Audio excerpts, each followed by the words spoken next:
begin with removing our factory system, we'll start here with this speaker grill, and we'll just remove it by getting in on the sides and prying it up.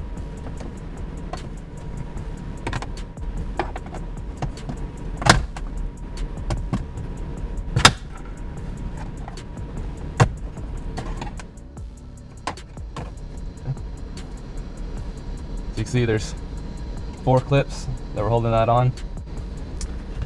And then there will be 2 7mm nuts here and here. We'll remove those to be able to get this top tray out.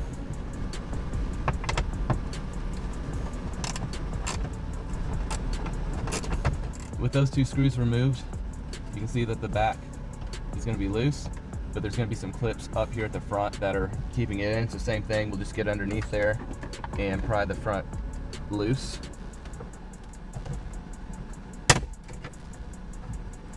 Once you've done that, this speaker is still attached by a wire, so just gently kind of move this to the side.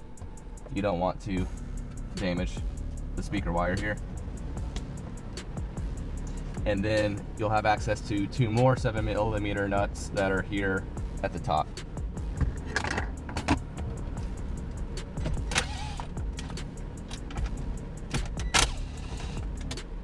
The rest of this faceplate is just going to be clipped in, so now you can just go and start working it around and getting it pulled loose. You can use a combination of using your hands and a pry tool. Just go carefully and don't force anything too much.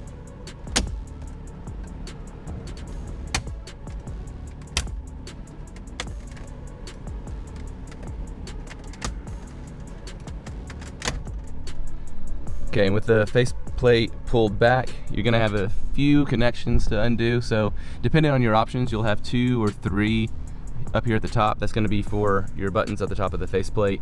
And then you'll have a couple down here for the radio controls. So those will basically be right behind like the 2 different radio knobs. And some of them are a little trickier to undo than others. So let me get it disconnected and I'll show you how it works. Okay, so for your connections up at the top, there's going to be a little clip right here that you'll need to catch with your fingernail to be able to undo these connections. So again, it's on each of them, just at the end there. For this one that's behind the volume button, there's just going to be a little pinch tab at the bottom. So pinch that and then pull it loose. And it's going to be similar for this one here. It's just a little bit tougher. So instead of doing it closer to the end, you're going to come in a little bit more on this ridged area and pinch that to be able to pull it out. So with our faceplate completely disconnected and out of the way, we can focus on the actual screen. So there's going to be 6 more of those 7mm nuts, 3 on each side. So we'll just take those out.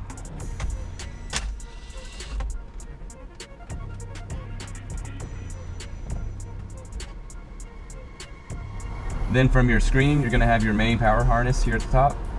Just push down and then slide the gray bar. You'll have this connection here, and then you'll have this one for your factory GPS. And then you can leave this one connected for now, but we'll undo it later when we transfer our module over. Alright, so let's start getting into the good stuff. So here is how your unit will be packaged. So open it up, first thing you've got is going to be the actual screen. And when ordering, they'll ask if you have the manual or the auto climate control system. I have the auto, so that plate is already attached, but there's also a plate in here for the manual climate control as well, if you should ever need it, but it should come attached with the one that you specified when ordering your unit. Also packaged, you'll have the main harness, a CAN bus adapter, and then inside here you'll have a little mini speaker, which is optional to use. You'll have a GPS antenna that will be a secondary unit to what you've already got with your sync system. And then they'll have some VGA hookups for aftermarket forward or rear or side cameras. as well as a USB if you have any kind of thumb drive or anything that has data on it that you want to be able to display onto your screen. You can use that, as well as two 4G antennas and a SIM card reader for 4G LTE if you want to be able to run basically a self-contained standalone system with your new screen. And AutoTec also sent me a front-facing camera and the wiring for that, and a trim removal tool. So these are also both available when ordering your unit, but I will be saving this for a different video. So here I have the AutoTec unit. Here's my factory faceplate, and it's going to have my climate controls underneath this part here. But the first thing I'm going to go ahead and do to get out of the way is my buttons here at the top. I'm going to just pinch the sides and push these out and set them aside. The openings for the AutoTec unit will have openings for up to 3, but there are blank offs, so if you don't use all of those spots, you can blank it off and it'll be alright. But I'm going to go ahead and get those popped off and just kind of set off to the side. And then go ahead and start by removing this backing plate from the AutoTec unit.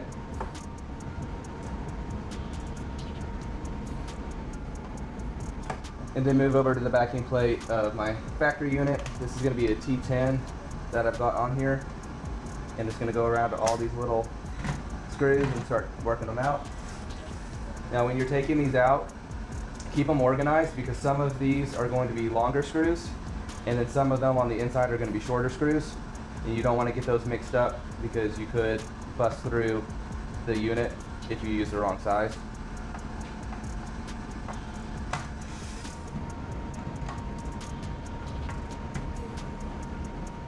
And once you have all the screws undone, you can take this backing plate off, but it is also attached with a couple little small clips around the sides. So you just want to make sure that you're free of those as well. Alright, now with the main PCBs exposed, these screws here are going to be that same T10 as before, but again, these are going to be the shorter screws, so keep those separate. And when handling the PCBs, do your best to only handle it by the sides.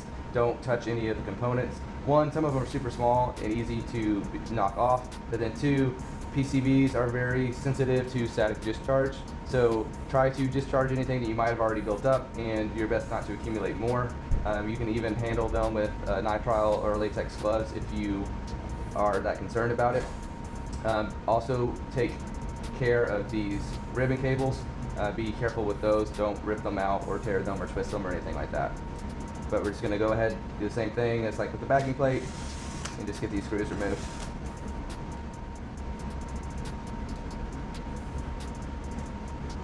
Okay, with all the screws out, we can remove the PCBs. Again, be careful handling them. And we're actually going to kind of flip it over, and we're not going to be using any of these button pads up here. But we will be for the bottom. So to do that, we'll transfer everything down here over. So we'll start by taking each button and the ring for the light and just moving it over.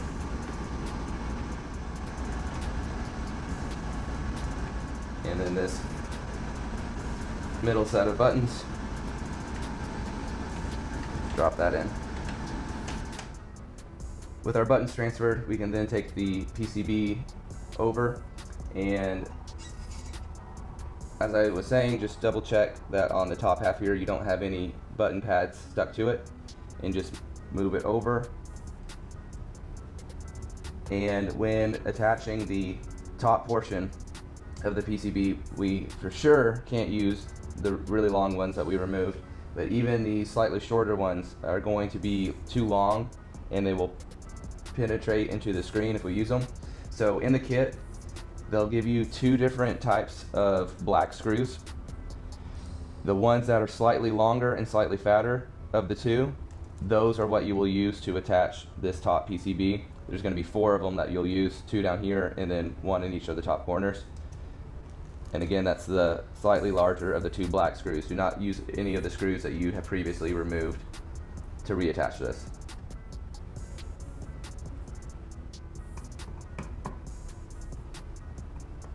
And then moving on to the bottom portion, use the smaller of those two types that you removed earlier to reattach it.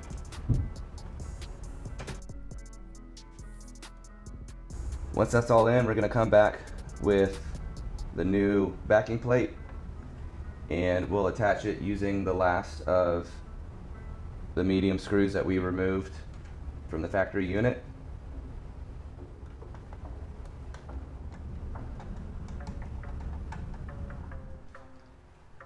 But then for some added security, we're going to take these two little black screws that we removed earlier and we're just going to add them to the top here.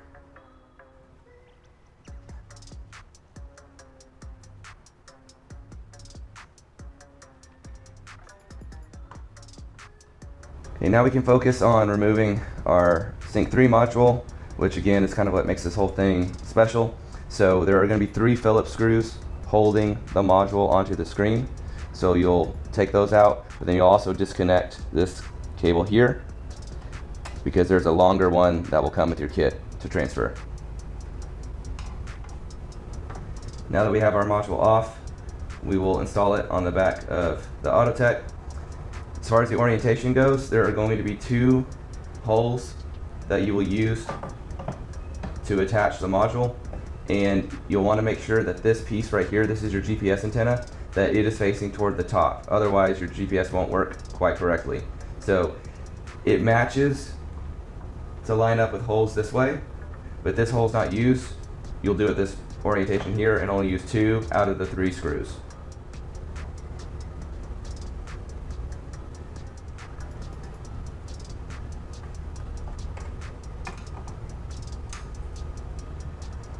Once the module is attached, you'll take your longer cable that came with your kit, and then you'll install blue to blue and then this kind of pea color to the teal up here.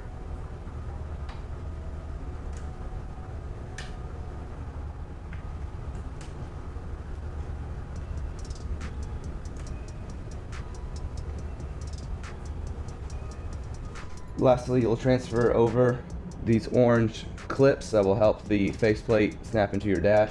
There will be 1 left over because there's only 2 used at the top here instead of 3 from the factory. And here's how the unit looks with everything transferred over.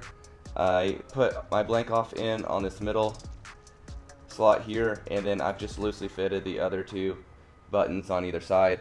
I just want to get everything hooked up and tested before I completely secure everything down. But even just like this, I love the way it looks, so let's go ahead and get it in the truck and start getting everything hooked up. But before we can actually get the new unit installed, there's some wires that we need to run, and some of it you actually, I guess, don't technically need to, but for the sake of thoroughness, I did all of it. So the different options that you're going to have, one is going to be this little external speaker. So I just put it on top of the radio unit there. It's got some double-sided tape, and so it is just stuck there, and then it runs down and plugs into this harness that has this little purple end. And then up at the top, underneath where our top little speaker would be, that is where I mounted the secondary GPS unit. And again, that's just some double-sided tape, and I just put it right there. It's a nice little spot for it to go. Secondly, on each side, we're going to have these 4G antennas. So same thing as a peel and stick. I just put it on this frame material here. This is going to be just behind where my parking brake is. So there's the one again for my driver's side, and I just have it routed up under the steering column and into the dash. Similarly, this is where I have put the external mic. I tried putting it up here first, but it's not quite long enough to be able to route all the way back to the unit. You don't technically need to have this either. There is a microphone on the unit, but of course it's not going to be as good as this dedicated microphone. And you don't even have to use that at all, but I'll get into that here in just a minute. It's over here on this side in my glove box. I have the 2 USBs as well as the SIM card reader. And to drop this glove box down, you can just squeeze in on both sides and pop it down, and then that gives you a little bit more access to run this over. There's no holes or anything cut. This is just fished through and then in through here. And then up behind here on the underside of this tray is where I have that other 4G antenna. Again, just peel and stick, and it's just tapped up under there. As for the rest of your harnesses, so this is going to be the main Sync 3 harness for the factory system, and we've kind of plugged this adapter harness into it, and so this is going to be what goes into our Sync 3 module now that we've transferred it. It's got these other harnesses on it as well. So this is going to be your CAN bus, and so it just plugs into the white connector here. Everything else is just going to kind of plug into the back of your unit. And then for the external microphone, so I've run it through and it connects to this harness here. This will also have your inputs for different video signals, and I went ahead and just taped it to kind of keep it together. The reason I said you don't technically need to use this either, there is a microphone on the AutoTec, and if you are in CarPlay or Android Auto and you get a phone call, if you go back to your Sync 3 module system, it will answer the phone call through your OEM microphone. But if you answer the phone call inside of Apple CarPlay or Android Auto, it will use either the microphone that's on the unit, or it will use your external microphone that you have mounted up. So I don't want to have to switch back and forth to answer a phone call. I'm in Apple CarPlay 99% of the time, so it made sense for me to do the microphone. Again, I don't necessarily love the placement or that you can see it, but it's not super duper obvious, you know, with everything closed. And again, just for the hassle of having to go back and forth, that's what made sense for me, but feel free to do what you like. Now that we have all of our cables plugged in and all of our accessories run, now we can grab the unit and start making our connections and getting everything mounted up. All right, there's not a lot of room back here to really show you guys what's going on, but I'll do my best. And you might just want to kind of pause this here and just make note of the colored connections and where they're at. So at the top we have the light blue, white, and then the pale yellow. Right under the yellow there is going to be that light purple, and then under the blue is going to be a black one that's going to come off of that main adapter harness, and then right underneath that white is going to be a brown one, and that's going to be your 2 USBs. Right here is going to be the aftermarket GPS. The OEM GPS will go right here, but it doesn't have a lot of slack, so it's not plugged in just yet. And then the only other things we have left to do are our buttons up at the top, and then our climate controls, and then our OEM USB right there, that black one on the left. So those are the only connections left to make: the climate control, the USB, our GPS, and then the 2 buttons up at the top. Okay, so everything's just kind of loosely mocked back up. I'm going to turn everything on, make sure it all works before I, really fully install everything. So, moment of truth, I guess. Okay, so this is good.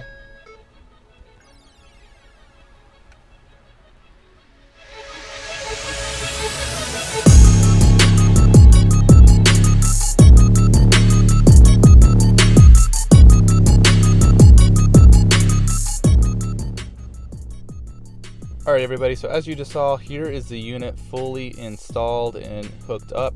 Everything worked for me right out of the box. I didn't have to reconfigure any kind of settings or adjust any wires or anything like that.